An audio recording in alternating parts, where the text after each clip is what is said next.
En la presentación que verán a continuación se explicará cuál es la importancia de la literatura para la recopilación del legado histórico colombiano a finales del siglo XIX y principios del XX.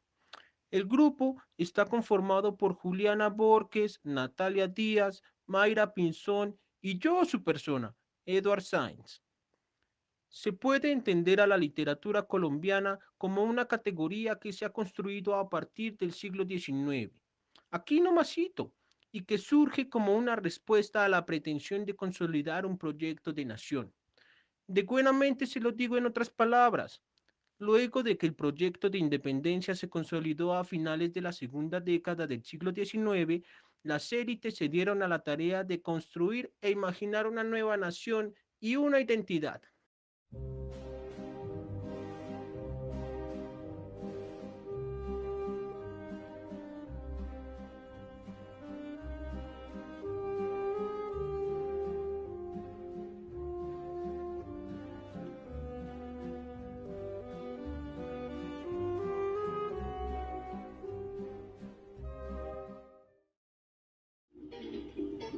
Colombia, un país atravesado por los hitos más importantes, entre los que están la Guerra de los Mil Días, la separación de Panamá, la masacre de las bananeras, la transformación de las vías, entre otros hechos que han marcado la historia colombiana.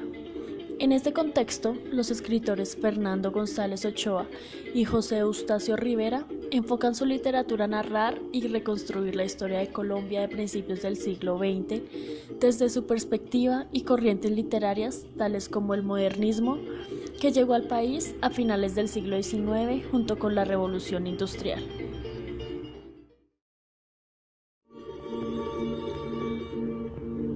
Dos corrientes muy utilizadas por los autores de la época eran la literatura de viajeros y el paisajismo, las cuales ilustraron las zonas más profundas de Colombia basándose en descripciones intensas. El primero de los elementos que nos permitirán entender el legado histórico colombiano a través de la literatura será el relato de los autores viajeros, una representación por medio de las letras que te sumergen en la narración y en las vivencias de los autores.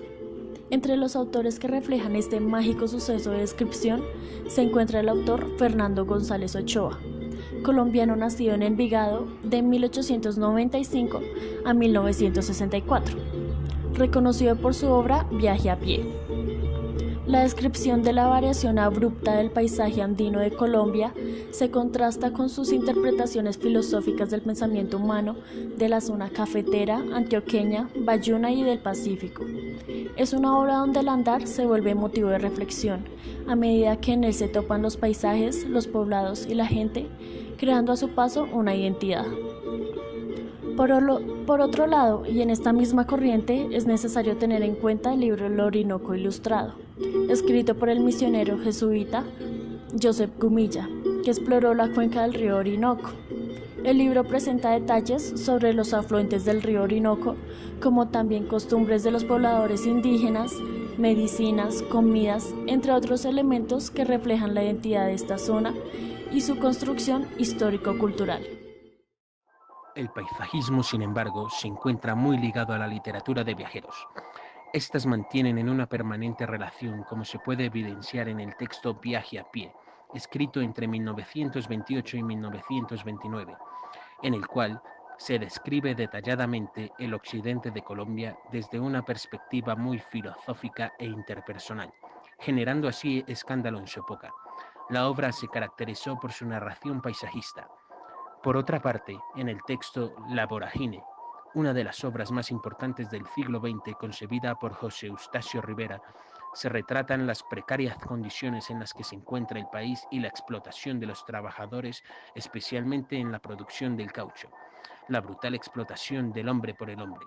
El libro brinda al lector una descripción bastante detallada de la selva fronteriza entre Colombia, Venezuela y Brasil, además de reflejar la compleja situación de explotación hacia los trabajadores.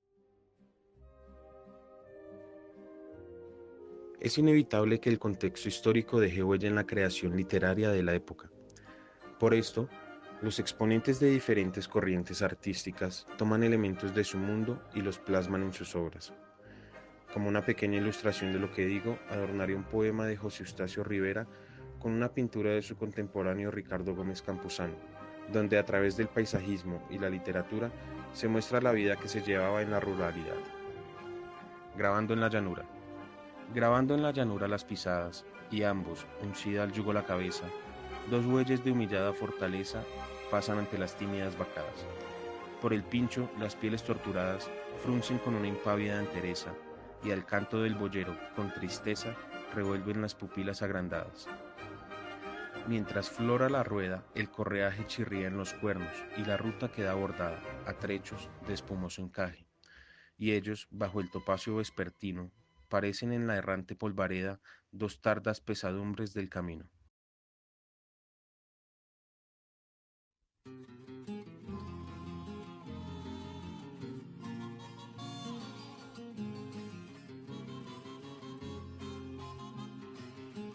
Y con toda esta vaina que concluimos, que la literatura refleja nuestra identidad personal y social, la evolución que hemos tenido y los procesos por los que hemos pasado como país, sin dejar atrás la historia que nos ha hecho llegar hasta donde estamos y que ha permitido que maduremos poco a poco hasta forjarnos lentamente una idea clara de lo que somos y del por qué lo somos.